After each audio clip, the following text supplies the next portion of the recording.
Hello students. இன்னைக்கு 11th maths 4.3 ஃபேக்டோரியல்ஸ் 4th சாப்டர்ல 4.3 ஃபேக்டோரியல்ஸ் தான் இன்னைக்கு பார்க்க போறோம். இதோட கான்செப்ட் தெரிஞ்சா இதை பேஸ் பண்ணி சம்ஸ் இல்ல நிறைய சம்ஸ் போடுறதுக்கு ஈஸியா இருக்கும். ஸோ ஃபேக்டோரியலோட கான்செப்ட் மட்டும் இந்த வீடியோல பார்க்கலாம். ஃபேக்டோரியல்ன்ற வார்த்தையிலே அதுக்கு சிம்பிள் என்னது, இந்த சிம்பிள் தான் ஃபேக்டோரியல். இதை ரீட் பண்றது ஃபேக்டோரியல். ஓகேயா?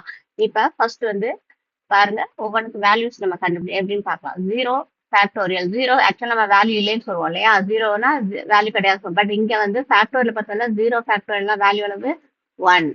சரியா? நெக்ஸ்ட் 1 ஃபேக்டோரியல்னாலும் 1 தான். Next 2 factorial. 2 ஃபேக்டோரியல்னா 2 into 1.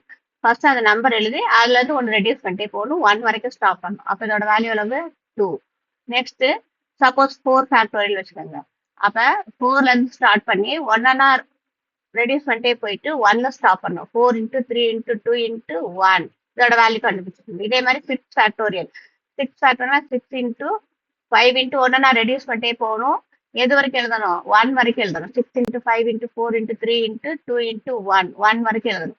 எந்த நம்பர் கொடுத்துருக்காங்களோ அந்த நம்பர்ல ஸ்டார்ட் பண்ணி ஒவ்வொன்றா ரெடியூஸ் பண்ணிட்டே போயிட்டு லாஸ்ட் 1ல நிப்பாட்டணும். இதுதான் ஃபேக்டோரியலோட கான்செப்ட். இதுதான் சம்மு நம்ம போட போறோம். சரியா? எந்த நம்பர் கொடுக்குறாங்களோ அந்த நம்பர்ல இருந்து ஸ்டார்ட் பண்ணி ஒவ்வொன்றா ரெடியூஸ் பண்ணிட்டே போயிட்டு லாஸ்ட் இயர்ல முடிக்கணும், 1ல முடிக்கணும். இதான் இதோட ஃபேக்டோரியலோட கான்செப்ட். அதுதான் இங்க உங்களுக்கு கொடுத்துருக்காங்க பாருங்க. Factorial of a natural number n is the product of first n natural numbers. It is denoted by n factorial. That is, put n factorial is equal to 1 into 2 into 3 into etc. up to n. ஓகேயா? இதை வந்து நான் வந்து ரிவர்ஸ்ல எழுதியிருப்பேன். எப்படின்னா உங்களுக்கு அது இன்னும் கொஞ்சம் நல்லா ஈஸியா புரியுறதுக்காக தான் இங்க வந்து n ஃபேக்டோரியல் நான் ரிவர்ஸ் எழுதுறேன் பாருங்க. n factorial is equal to ஏல இருந்து ஆரம்பிக்கணும்னு சொல்லியிருக்கேன். எந்த நம்பர் கொடுக்குறாங்களோ அந்த நம்பர்ல. அப்ப இங்க என்ன இருக்கு? n. அப்ப n அடுத்து இதை விட 1 ரெடியூஸ் பண்ணிக்கோங்க. சரியா? 1 ரெடியூஸ் பண்றப்ப n minus 1. நெக்ஸ்ட் என்ன வரும்? 2. இல்ல இருந்து 2 ரெடியூஸ் பண்ணிருக்கோமா, அப்ப இங்க இருந்து 2 ரெடியூஸ் பண்ணும். அப்ப n minus 2. சரியா? Etcetera last 3 into 2 into 1.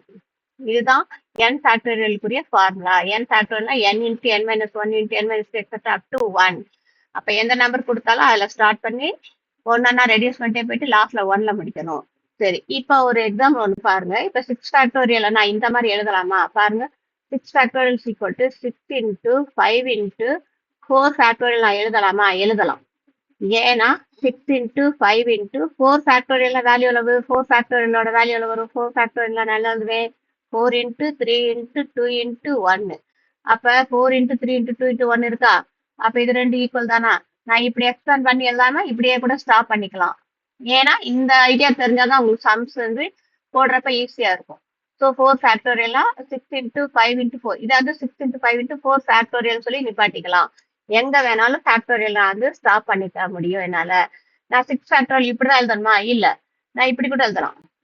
6 factorial வந்து 6 into 5 ஃபேக்டோரியல் எழுதலாமா? எழுதலாம். எங்க வேணாலும் ஸ்டாப் பண்ணிக்கலாம். இது எதை வச்சு நம்ம டிசைட் பண்ணிக்கணும்னா அந்த சம்ல எந்த மாதிரி இருக்கோ. சப்போஸ் கேன்சல் பண்ற மாதிரி இருந்துச்சுன்னா அப்ப எந்த கீழே என்ன நம்பர் இருக்கோ, என்ன ஃபேக்டோரியல் இருக்கோ அந்த ஃபேக்டோரியலோட ஸ்டாப் பண்ணா நம்ம கேன்சல் பண்றப்ப ஈஸியா இருக்கும். ஸோ இந்த ஐடியாவும் நீங்க தெரிஞ்சுக்கோங்க. 6 into 5 எழுதலாமா? இப்படி கூட எழுதலாம். 6 into 5 into 4 into 3 factorial stop பண்ணலாமா? ஸ்டாப் பண்ணலாம்.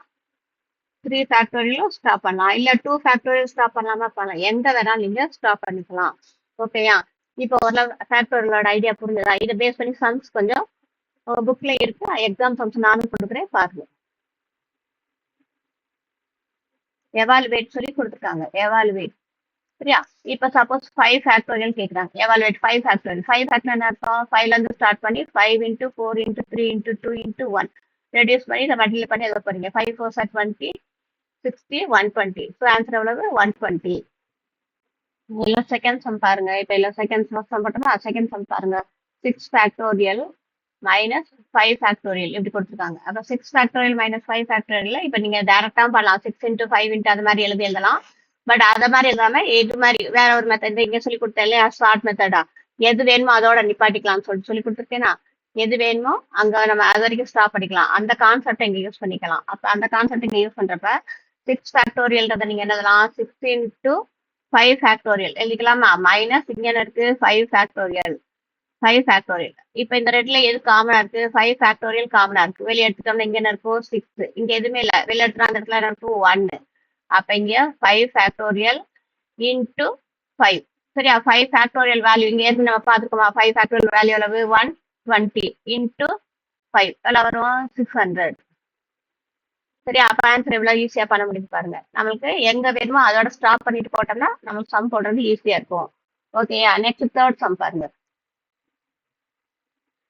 தேர்ட் சம் வந்து 8 factorial divided by 5 factorial into 2 factorial. இது ஒரு சம் இருக்கு உங்க புக்ல. இப்போ 8 ஃபேக்டோரியல் 8 ஃபேக்டோரியல்னா 8 இன்டு 7 இன்டு 6 இன்டு நான் எதோட ஸ்டாப் பண்ணிக்கலாம்? 5 ஃபேக்டோரியல். ஏன் 5 ஃபேக்டோரியலோட ஸ்டாப் பண்ணணும்னு நினைக்கிறேன்? இங்க கீழே என்ன இருக்கு? 5 ஃபேக்டோரியல். ஸோ நான் என்ன பண்ணலாம்? இங்க 5 ஃபேக்டோரியலோட ஸ்டாப் பண்ணிக்கோங்க. பண்ணிட்டு கீழே என்ன இருக்கு? 5 ஃபேக்டோரியல் அப்படியே வச்சுக்கோங்க. Into 2 factorial. 2 ஃபேக்டோரியல் 2 இன்டு 1 நமக்கு தெரியும். அப்போ இது 5 ஃபேக்டோரியலும் 5 ஃபேக்டோரியலும் கேன்சல் ஆயிடும். அப்போ இங்க 2னா இங்க எவ்வளோ வரும்? 3. சரி, இப்போ இதை மல்டிப்ளை பண்ணி எழுதிக்கோங்க. 8 3 56. 8 இன்ட்டு 7 3 21. ஸோ எவ்வளோ வரும்? 8 61 68. ஓகேயா? இது மாதிரி அடுத்த ஒரு சம் பாருங்க. நெக்ஸ்ட் சம் வந்து எல்லாரும் உங்க புக்ல உள்ள சம்ஸ் மாடல் தான் கொடுத்துருக்கேன்.